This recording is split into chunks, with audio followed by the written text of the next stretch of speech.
ሰላም ለእናንተ ይሁን ክቡራን የቻናላችን ቤተሰቦች፣ ለሰዓቱ ካዘጋጀንላችሁ መረጃዎች መካከል ዋና ዋናዎቹን በማስተዋወቅ እንጀምር። የተባበሩት መንግስታት ድርጅት በጋዛ የእርዳታ ማከፋፈያ ላይ ስለተፈጸመው የፍልስጤማውያኑ ግድያ ምርመራ እንዲካሄድ ጠየቀ።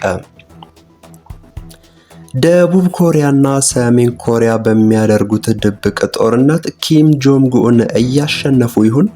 ምን አይነትስ ጦርነት ነው እየተካሄደ ያለው? የምናደርሳችሁ መረጃ ይኖራል። ውድ የቻናላችን ቤተሰቦች፣ ለደቂቃዎች ከኛ ጋር በሚኖራችሁ ቆይታ የእነዚህን አርዕስቶች ዝርዝር ዘገባ ታደምጣላችሁ። ወደ ዝርዝሩ አለፍን። የተባበሩት መንግስታት ድርጅት በጋዛ የእርዳታ ማዕከል ላይ የተፈጸመው የፍልስጤማውያን ግድያ እንዲጣራ ወይም እንዲመረመር ጠየቀ። በጋዛ የእርዳታ ማከፋፈያ አቅራቢያ እርዳታ ሲጠባበቁ በነበሩ በሺዎች የሚቆጠሩ ፍልስጤማውያን ላይ የእስራኤል ወታደሮች ተኩስ ከፍተው ግድያዎችን ፈጽመዋል የሚሉ ሪፖርቶች መውጣታቸውን ተከትሎ የመንግስታቱ ድርጅት በገለልተኛ አካል እንዲጣራ ጥሪ አቀረበ። በራፋህ በሚገኘው በአሜሪካ የሚደገፈው የጋዛ ሰብአዊ ፋውንዴሽን GHF ማዕከል እርዳታ ሲጠብቁ የነበሩ እማኞች እንደተተኮሰባቸው ተናግረዋል። ዓለም አቀፉ ቀይ መስቀል 179 ተጎጂዎች ሆስፒታሉ እንደተቀበለ ገልጾ ከነዚህም ውስጥ 21 ሰዎች መገደላቸውን አክሏል። በሐማስ የሚመራው የሲቪል መከላከያ ኤጀንሲ የተገደሉ ፍልስጤማውያን ቁጥር 31 መድረሱን ዘግቧል። የእስራኤል ጦር በበኩሉ ወታደሮች በእርዳታ ማከፋፈያ ማዕከሉ ወይም አቅራቢያ ላይ በሲቪሎች ላይ ተኩስ ከፍተዋል መባሉን አስተባብሏል። የተባበሩት መንግስታት ድርጅት ዋና ጸሐፊ አንቶኒዮ ጉቴሬዝ ሰኞ ዕለት በሰጡት መግለጫ በጋዛ እርዳታ ሲጠባበቁ የነበሩ ፍልስጤማውያን መገደላቸውና መቁሰላቸው በከፍተኛ ሁኔታ አስደንግጦኛል ብለዋል። አክለውም በእነዚህ ክስተቶች ላይ አስቸኳይና ገለልተኛ ምርመራ እንዲካሄድና አጥፊዎች በሕግ እንዲጠየቁ ጥሪ አቀርባለሁ ብለዋል። የእስራኤል የውጭ ጉዳይ ሚኒስትር ለጉቴሬዝ አስተያየት አሳፋሪ በማለት ምላሽ የሰጠ ሲሆን ዋና ጸሐፊው ሐማስን ባለመጥቀሳቸው ተችቷል። ሰብአዊ እርዳታ በአሁኑ ወቅት የሚከፋፈልበት መንገድ ተቀባይነት የሌለውና ሰብአዊነትን የሚያወርድ ነው ሲሉ የመንግስታቱ ድርጅት የሰብአዊ መብት ኃላፊ ቮልከር ተርክ ለቢቢሲ ተናግረዋል። ይህ የሚያሳየው ለሲቪሎች ፍጹም ንቀትን ነው። ለ3 ወራት ያህል ምግብና መድኃኒት ሳያገኙ የቆዩ ሰዎች በዚህ መንገድ እርዳታ ለማግኘት መሮጣቸው ወይም እንዲህ መፈተናቸውን ማሰብ ይቻል ይሆን ሲሉ ኃላፊው ለቢቢሲ ተናግረዋል። አክለውም በጣም የተቸገሩ እነዚህ ሰዎች በከፍተኛ መንገድ ከሰብአዊነት የማውረድ ተግባርን የሚያሳይ ነው ሲሉ ተችተዋል። እስራኤል በራፋህ በሚገኘው የአሜሪካ የእርዳታ ማዕከል ሲጠባበቁ በነበሩ በሺዎች በሚቆጠሩ ፍልስጤማውያን ላይ ባነጣጠረው ጥቃት 31 ሰዎች መገደላቸውን እንዲሁም 176 መቁሰላቸውን የሲቪል መከላከያ ኤጀንሲው አስታውቋል። ዓለም አቀፉ ቀይ መስቀል ኮሚቴ በራፋህ በሚገኘው ሆስፒታሉ ሴቶችና ህጻናትን ጨምሮ 179 ተጎጂዎች መምጣታቸውን ገልጿል። አብዛኞቹ የተተኮሰባቸው ሲሆን 21ዱ በስፍራው እንደደረሱ መሞታቸውንም ገልጿል። ተቋሙ አክሎም ሁሉም ተጎጂዎች እርዳታ ሲጠባበቁ የነበሩ መሆናቸውንም አስረድቷል። ድንበር የለሽ የሐኪሞች ቡድን MSF በኻን ዩኒስ በሚገኘው የናስር ሆቴል በርካታ ከባድ ጉዳት የደረሰባቸው አንዳንዶቹም በአስጊ ሁኔታ ላይ ያሉ ፍልስጤማውያንን ማከማቸውን ገልጸዋል። ተጎጂዎቹ የእስራኤል ሰው አልባ አውሮፕላኖች ወይም ድሮኖች ሄሊኮፕተሮች፣ ጀልባዎች፣ ታንኮች እና ወታደሮች ከሁሉም አቅጣጫ እንደተኮሱባቸው ሪፖርት ማድረጋቸውን እና የተቋሙ ሰራተኛ ወንድም እርዳታ ሊቀበል ሲሞክር መገደሉን ኤምኤስኤፍ ተናግሯል። በራፋህ የሚገኝ አንድ ጋዜጠኛ በበኩሉ የእስራኤል ታንኮች ተኩስ ሲከፍቱ በርካታ ፍልስጤማውያን በእርዳታ ማዕከሉ አቅራቢያ ተሰባስበው እንደነበረ ለቢቢሲ ተናግሯል። ደቡብ ኮሪያና ሰሜን ኮሪያ በሚያደርጉት ድብቅ ጦርነት ኪም ጆንግ ኡን የሚከተሉት መርህ። ደቡብ እና ሰሜን ኮሪያን የሚለየው አጥር የኤሌክትሪክ ገመድ አለው።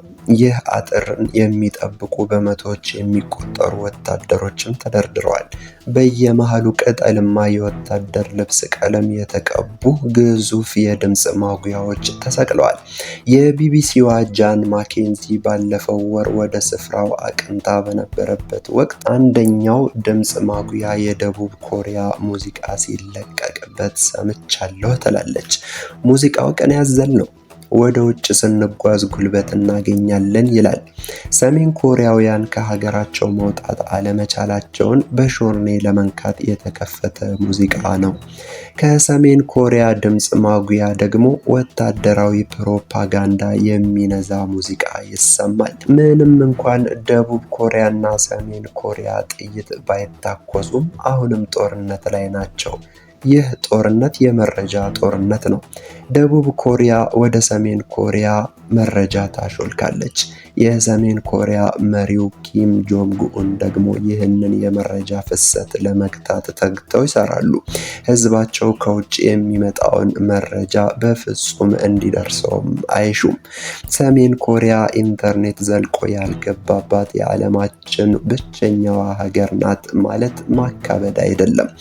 ሁሉም የቴሌቪዥን እና የሬዲዮ ጣቢያዎች እንዲሁም ጋዜጣዎች የመንግስት ናቸው። ይህ የሆነበት ምክንያት የኪም ቤተሰብ ታሪክ አፈ ታሪክ መሆኑ ነው። ለህዝባቸው የሚናገሩት አብዛኛው ነገር ሐሰት ነው ይላሉ ማርቲን ዊሊያምስ። ማርቲን ዊሊያምስ መቀመጫውን ዋሽንግተን ያደረገው ስቲምሰን ማዕከል ነባር አባል ናቸው። በሰሜን ኮሪያ ቴክኖሎጂና መረጃ ፍሰት ጥናት ላይ የረዥም ጊዜ ልምድ አላቸው። ደቡብ ኮሪያ እንዲህ ነው የምታስበው። መንግስት የሚነዛው ሐሰት ህዝቡ እንዲያውቅ ማድረግ ከተቻለ የሰሜን ኮሪያ አገዛዝ ይፈራርሳል። የድምፅ ማጉያዎቹ የደቡብ ኮሪያ መንግስት ከሚጠቀምባቸው መሳሪያዎች መካከል ናቸው። ጥቂት የሚባሉ የሬዲዮ ጣቢያዎች እና ለትርፍ ያልተቋቋሙ ድርጅቶች በድቅድቅ ጨለማ ወደ ሰሜን ኮሪያ መረጃዎችን ያስተላልፋሉ። ሰሜን ኮሪያውያን ይህ መረጃ መስማት የሚችሉት ከብርሃንና ከመንግስት ጆሮ ተደብቀው ነው። በሺዎች የሚቆጠሩ ዩኤስቢ እና ማይክሮ ኤስዲ የተባሉ የመረጃ ቋቶች ወይም ፍላሽ ዲስኮች በድብቅ ወደ ደቡብ ኮሪያ ይገባሉ። የደቡብ ኮሪያ ፊልሞች፣ የቴሌቪዥን ድራማዎች እና የፖፕ ሙዚቃ እንዲሁም ዜናዎችን ይዘዋል። ዓላማቸው የሰሜን ኮሪያ ፕሮፓጋንዳን መገዳደር ነው። ነገር ግን በአካባቢው የሚሰሩ ሰዎች ሰሜን ኮሪያ ይህንን የመረጃ ጦርነት እያሸነፈች ነው ይላሉ። ኪም የውጭ ሀገር ይዘት ያላቸው ቋቶችን ይዘው የሚገኙ ዜጎች ላይ ከባድ እርምጃ እየወሰዱ ነው። ሌላኛው ስጋት ለዚህ ጦርነት የሚውለው በጀት ጉዳይ ነው።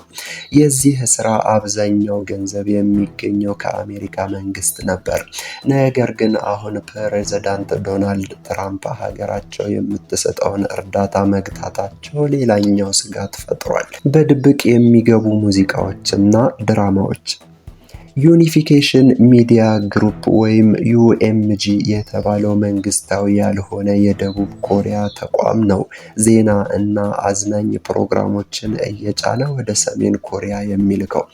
ድርጅቱ ዜናዎች እና የመዝናኛ ፕሮግራሞች በጎራ ያስቀምጣል። አስጊ የማይባሉ ዩኤስቢዎች ውስጥ የኮሪያ ድራማዎች፣ የፖፕ ሙዚቃዎች እና የኔትፍሊክስ ተከታታይ ድራማዎች ይጫናሉ። በጣም አስጊ በሚባሉ ቋቶች ውስጥ ደግሞ ትምህርታዊ ፕሮግራሞች ማለትም ዲሞክራሲ እና ሰብአዊ መብት የሚሰብኩ ይዘቶች ይካተታሉ። እነዚህ ዩኤስቢዎች በአሽከርካሪዎች ወደ ቻይና ድንበር ይላካሉ።